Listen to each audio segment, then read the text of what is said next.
Je vous propose aujourd'hui à la dégustation un grave blanc sec. En 1987, l'appellation Pessac-Léognan a été créée.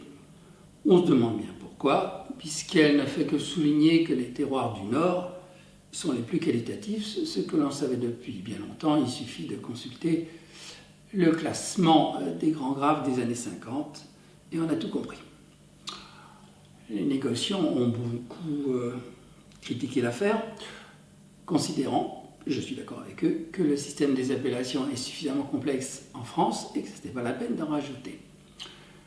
De plus, ça a eu un effet un peu pervers sur les vins du Sud, qui sont donc restés en appellation grave.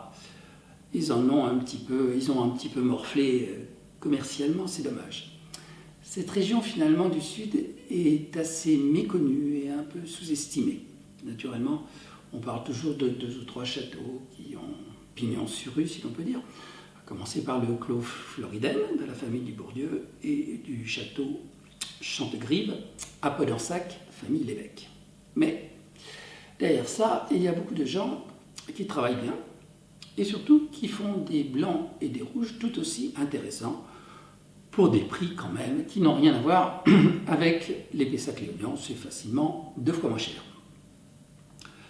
Je vous propose aujourd'hui ce grave sec en millésime 2020, Château Beauregard-Ducasse, cuvée Lagupeau. Cette propriété se situe à Mazères, un petit village, petit hameau si l'on veut, à peu près au sud-ouest de Langon, à très peu de distance du Sauternais, qui doit être à 3 ou 4 km à vol d'oiseau.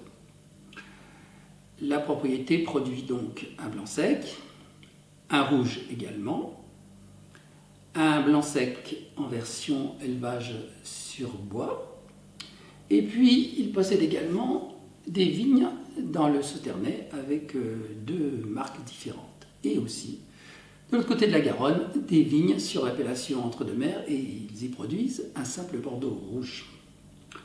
Cette cuvée est une exclusivité du négociant barrière, c'est-à-dire qu'il y a une partie de la production qui est réservée par contrat au négociant barrière qui se situe, lui, à Ludon en Médoc, là où se trouve le château La Lagune.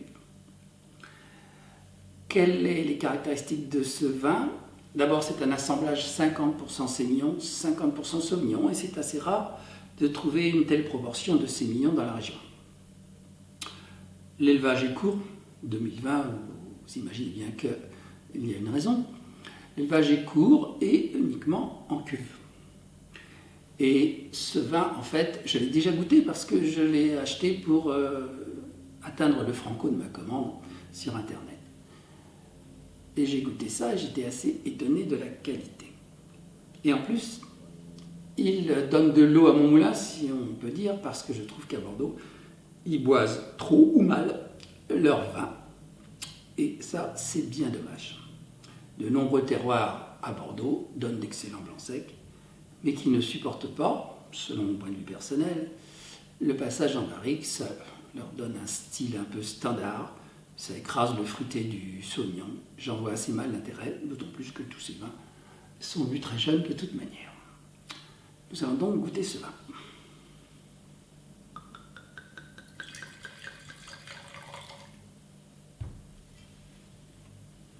La robe est belle, évidemment d'un jaune très tirant sur le vert, c'est normal, c'est un vin très jeune.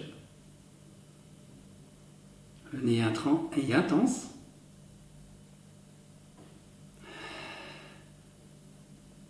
Sur des fruits exotiques, avec une note assez nette d'ananas ou de bonbons anglais. Très beau nez, frais, note mentholée. L'équilibre sauvignon-sémillon est intéressant parce que ça donne un nez qui n'est absolument pas caricatural, qui est riche.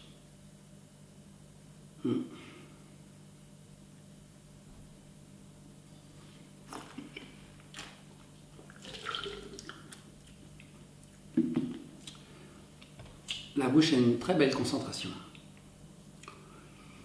C'est vraiment un vin très bien fait et en plus toujours. C'est ce genre de vin qui est sous-estimé à Bordeaux et qui pourtant a une très très très belle carte à jouer à mon avis. En plus, les vignes sur ce domaine sont très jeunes, une vingtaine d'années. Donc il y a là un gros potentiel de qualité dans les années qui viennent. Voilà, à bientôt.